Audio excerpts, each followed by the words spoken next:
Hi y'all, so welcome back to my channel. Today we're going to talk about, we're going to discuss a disappearance case, which is the disappearance of Shemeka Cosey. At the time of her disappearance, Shemeka was 16 years old. She is a beautiful teenage girl who lived with her mother, Paula, and her two sisters. She had an older sister and a younger sister,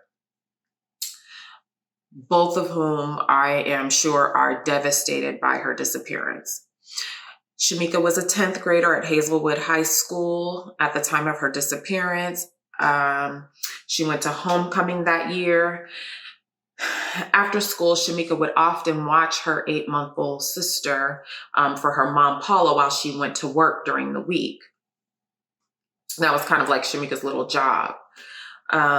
So let's get into the details of Shemeka's disappearance. Shemeka, or who her family called her Mika, disappeared about 3 days after Christmas on December 29th, 2008. Just literally, that's like 4 days after Christmas in 2008. On the night of her disappearance, she went to spend the night at her cousin's house, which she often did. You know, little girls or young teenagers love to go and hang out with their families and things like that. So her mom, Paula, allowed her to go spend the night at her cousin's house so that they can, you know, do what girls do, hang out, watch movies, you know, have a good time. Her cousin lived near the 6000 block of Napier Drive in Berkeley, Missouri, which is just outside of St. Louis. When Paula dropped Shemeka off, she was last seen wearing a tan Old Navy sweatshirt and some blue jeans, and she had her hair pulled back in a little ponytail. That's the last time Paula saw her. That's what she was wearing and how she looked.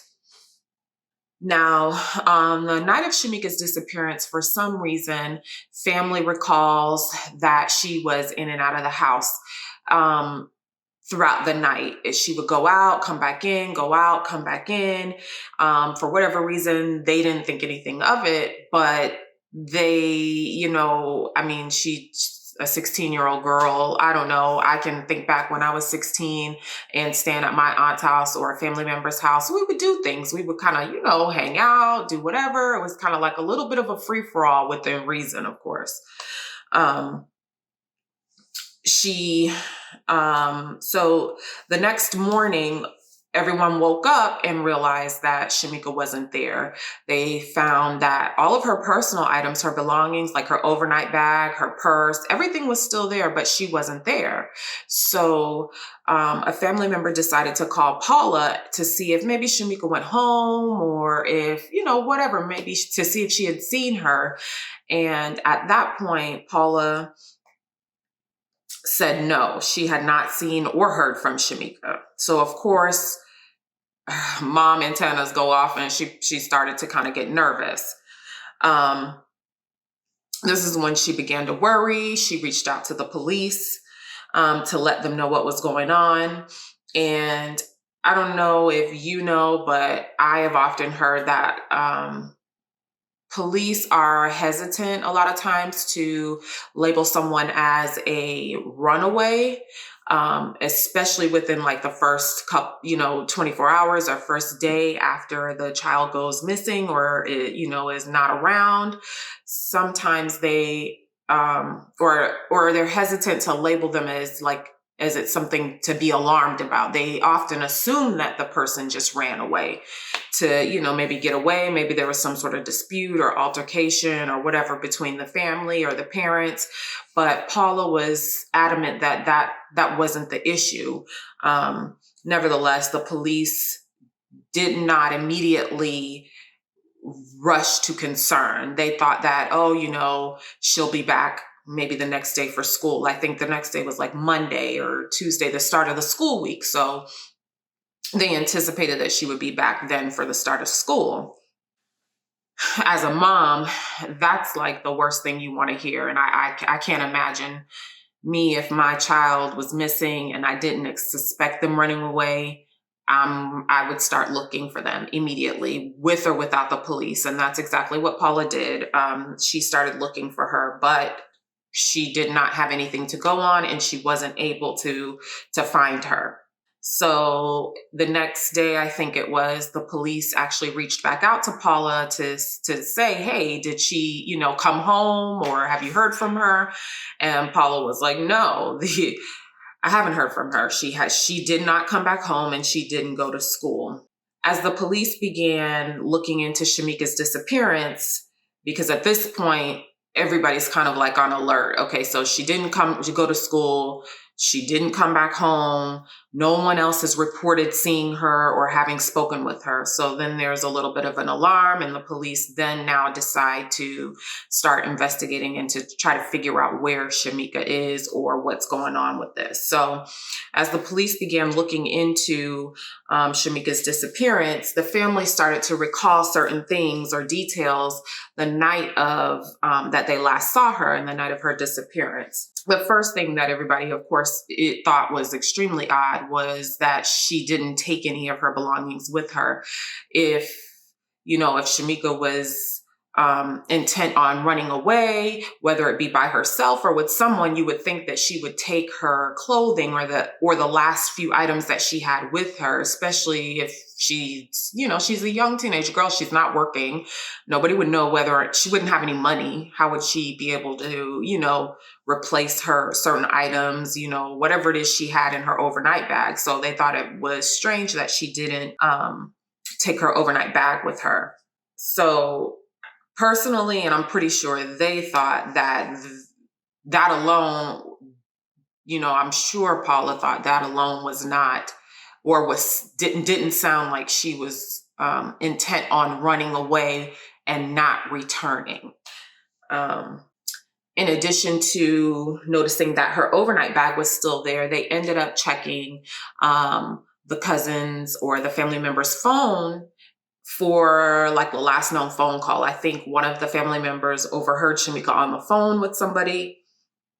So they called that number back to try to see if they could, make contact with someone to see if possibly they had any ideas or any leads or anything that they could tell as far as, like where Shemeka's headspace was or what she was doing.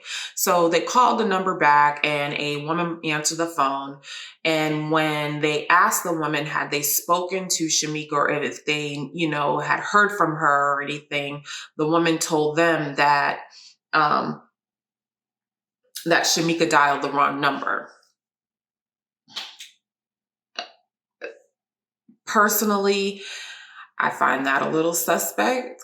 I don't know. I mean, yes, sure, you could dial the wrong number late at night. I don't know. Maybe it could have been dark. Maybe she wasn't really looking at the phone, or it could be that this woman knows more than what she's saying and is trying to distance herself from the situation. I just find it odd that it was like 1:00 in the morning, maybe close to midnight, that Shemeka would be dialing a number, and then it would just be a random wrong number.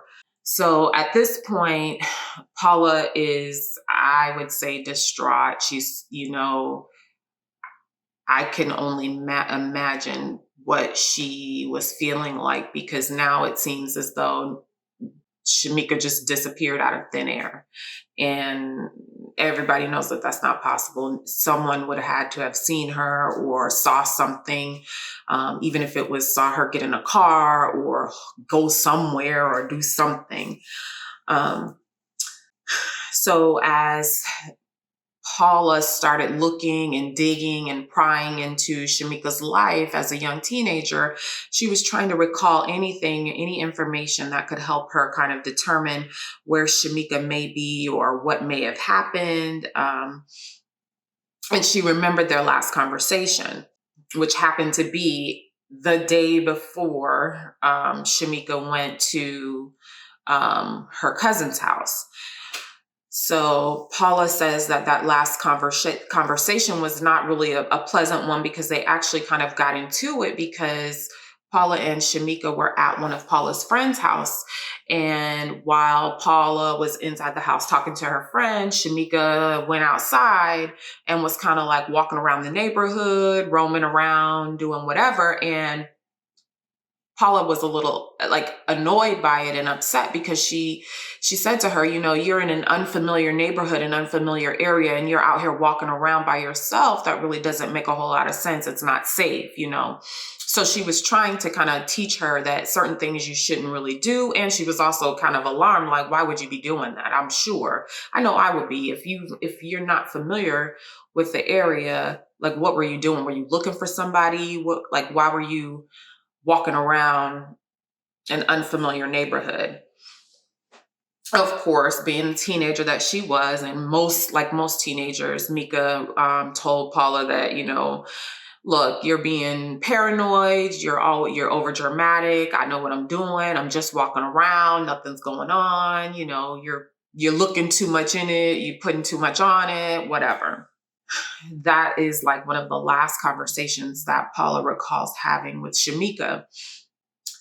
Now, as Paula thinks back on just trying to recall anything that seemed out of the ordinary or that she could think of, she just doesn't think that Shemeka intended on running away. She may have intended on leaving or going somewhere with somebody, but she doesn't think that she ran away. She actually thinks that someone may be holding her against her will, or she was probably willingly left that night, but did not plan to stay gone. It's been now 14 years, I think, coming up.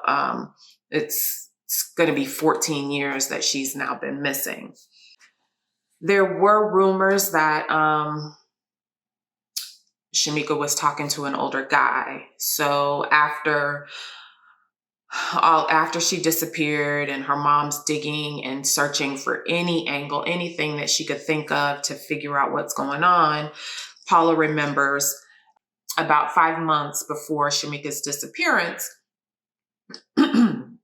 excuse me, she remembers one day Shemeka being dropped off by someone in a black Chrysler 300. And when she ran out to go see who it was, the car drove off and she didn't get a chance to see who dropped her off. Of course, any mom, I would have done it. Paula did it. She asked her, like, who is that? Who dropped you off? Shemeka just told her, oh, it's just a friend. And at the time, she didn't pry in. She didn't ask her any additional information. And I mean, quite honestly, I don't know. I can't think, like, if I would have, I maybe would have been like, who, no, I need to know, like, who. But even doing that, you still could possibly get an answer that's truthful, or you may or may not, it did concern her, but she didn't press the issue. So as time went on and Paula started trying to reach out to people that she thought, Shemeka knew, or to just see if she could get any information, she found out that Shemeka also had a boyfriend that she went to school with, a boyfriend by the name of Jeremy. So she spoke to Jeremy to try to see if he had anything that he could shed light on as far as where Shemeka may have been or who she possibly was, in contact with. And Jeremy did not have nice things to say about Shemeka, which I'm sure devastated and hurt Paula. She said that, Jeremy, quite frankly, only had negative things to say about her. And that struck her as odd, being as though he's supposed to be her quote unquote boyfriend. He said that Shemeka frequented clubs, and that is like a red flag for Paula, because she's like, well, how would she be frequenting clubs when she's in school? If she's not at school, she's helping me babysit her younger sister. How would she have the time or the opportunity to frequent clubs? When she, by all accounts, felt like she kept a close eye on her and monitored what she was doing, like her comings and goings. Since she talked to Jeremy, Jeremy's basically left and, moved on with his life. And hasn't been able to, he didn't provide any insight or any additional information that could possibly lead to figuring out where Shemeka is. When Paula was asked about like social media accounts, did Shemeka have any social media accounts or things like that? She mentioned during that time, 2008, I guess MySpace was popular. She said Shemeka did have a MySpace account, but it wasn't very active. Even though it wasn't very active, she still went on to her MySpace account to kind of look around, and she noticed that the last status update, I think that Shemeka had, was that her mood was quote unquote high, which was kind of like another like gut wrenching thing, I'm sure, for a mom to hear that your child could possibly be like partaking in drugs or something like that. So it's, she didn't know that she smoked marijuana or anything like that, which that's another thing that she wasn't aware of, which is very alarming. I know me, I have a teenage daughter, almost an adult, but if I found that out, I would be kind of like, what? What you mean?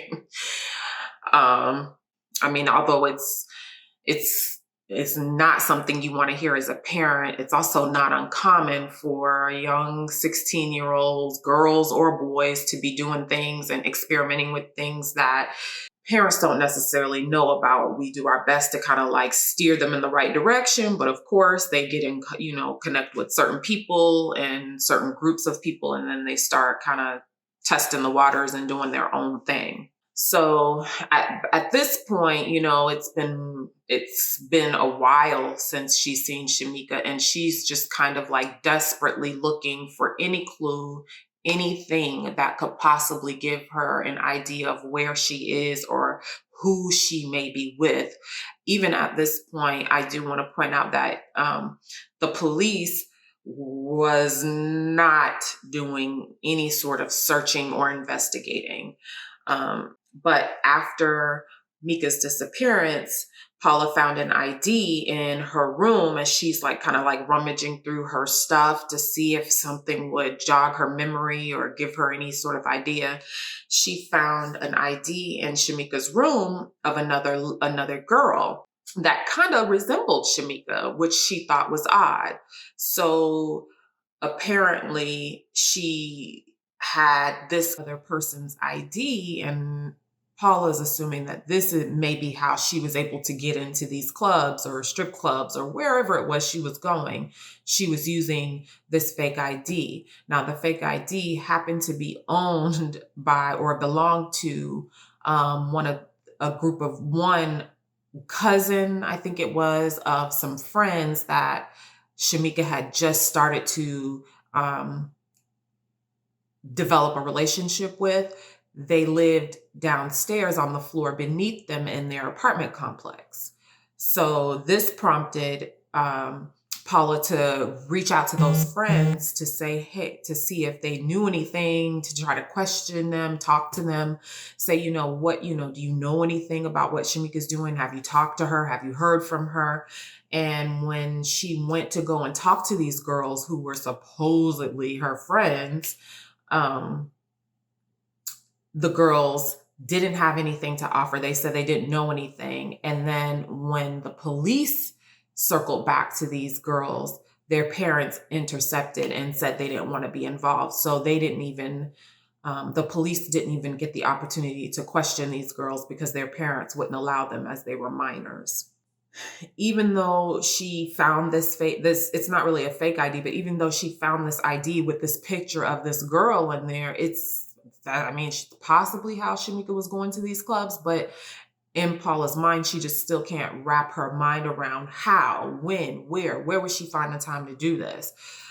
Shemeka did go out with some of these girls to homecoming about 2 months prior to her disappearance, but Paula was aware of that. That was like the only time that she knew of that they may have gone out or done something. So perhaps they went to this club that night or whatever. That could be what Jeremy's referring to. Maybe that kind of, is what he's referring to about her going to these clubs or whatever.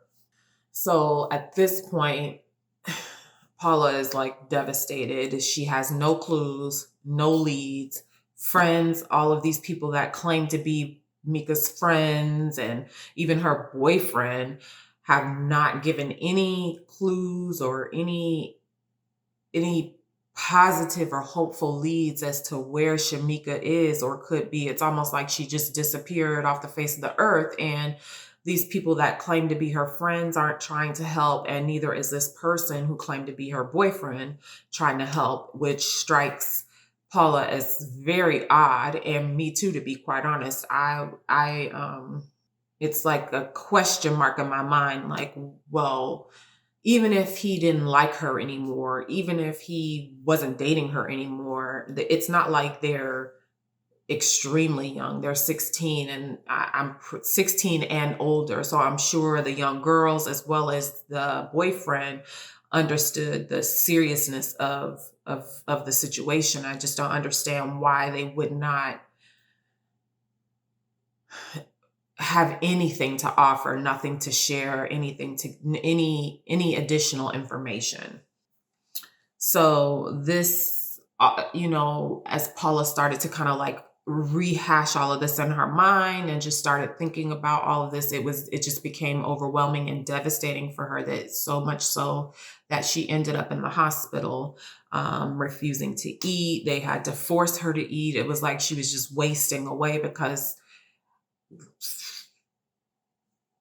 a mother's love. I mean, you really have no other way to describe it. As a mom myself, I can't imagine if my child got missing or was, just vanished and no one was even willing to help. And she's out there doing everything on her own, trying to search for her daughter herself, trying to come up with leads for herself, trying to figure out what could have happened for herself and process and rationalize and think through all of the things that could possibly be going on. I just can't imagine as a mom having to do that by myself. And I think that that took a toll on her. So she ended up in the hospital. The family, in addition to Paula, have been doing their own searches because the police basically said they had no leads, and that made it extremely difficult to to follow up on anything if they had nothing to go on. One thing's for sure, Paula is certain, she's 1,000% sure that Mika never, ever, ever gave her any inclination, any idea that she wanted to run away. She never even talked about running away.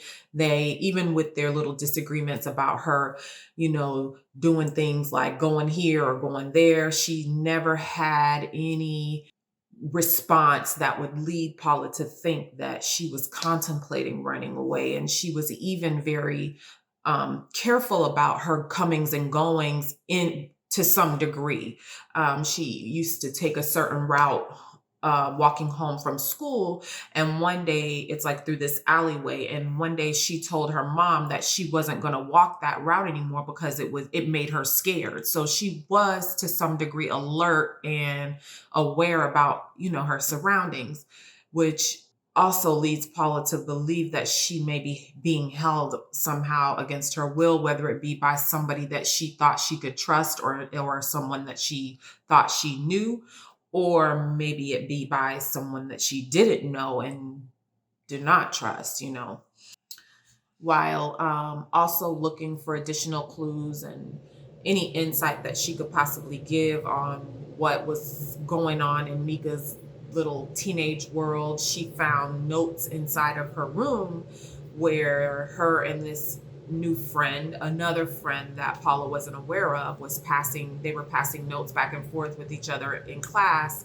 And in the notes, the girl was saying that she was possibly pregnant by an older guy, and Shemeka was saying she had something to tell her. It was kind of like were establishing this or developing this friendship. but the notes don't have the name of the girl. She doesn't know who this girl is. So again, another lead that leads to nowhere. So it's kind of like devastating for her. She, would definitely want or like to talk to this person if she could just figure out who she is. Even, even to this day, if one of those classmates knew, oh, I was talking to Shemeka, or maybe that the girl she was the person passing the notes, that she could just reach out to her, because, you know, as most kids around that age of, 16, 15, 16, 17, they often have friends and acquaintances, and they come in contact with people all the time that they classify as their friends, or people that they know that they may not necessarily introduce to their family, which really, not kind of, it really puts Paula at a disadvantage, because she doesn't have much to go on as far as figuring out who Shemeka was talking to, or who she knew, or who she had contact with. Like I said, this story is, to me, it's honestly, it is a heart-wrenching story. Like I said, I have a young daughter, teenage daughter, almost a young adult, and I even have younger kids. I just cannot imagine police essentially throwing up their hands and saying they have nothing to go on to figure out where my child is, when I know in my heart of hearts that my child did not intend to leave or run away from home for 14 plus years. To this day, the police is adamant that they have not received not one tip concerning the disappearance of Shemeka. And I don't want to say that I don't believe law enforcement. I just find that extremely hard to believe. These people are all now adults at this point. All of the people that she was in contact with at that time, back in 2008, are essentially adults at this point. So I don't understand where is the fear? Why would they still be apprehensive about talking to law enforcement, even if it's a classmate, saying, hey, you know what, I remember Shemeka used to get picked up by so-and-so, or I don't know who it was, who she was getting picked up by, but I remember seeing a car, or whatever it is. I mean, kids see things, so I just find it so hard to believe that not one child now adult remembers seeing anything concerning Shemeka's whereabouts, her comings and goings. I would just encourage, I know that this platform is very new, but I just encourage anybody who knows, if you share this out to somebody and it gets to the right person, or it gets to someone who knows someone who knows someone who knows something, I just pray that actually happens. And that you please contact the local law enforcement that is handling this case. I'm going to put their contact information down in the description box below, because as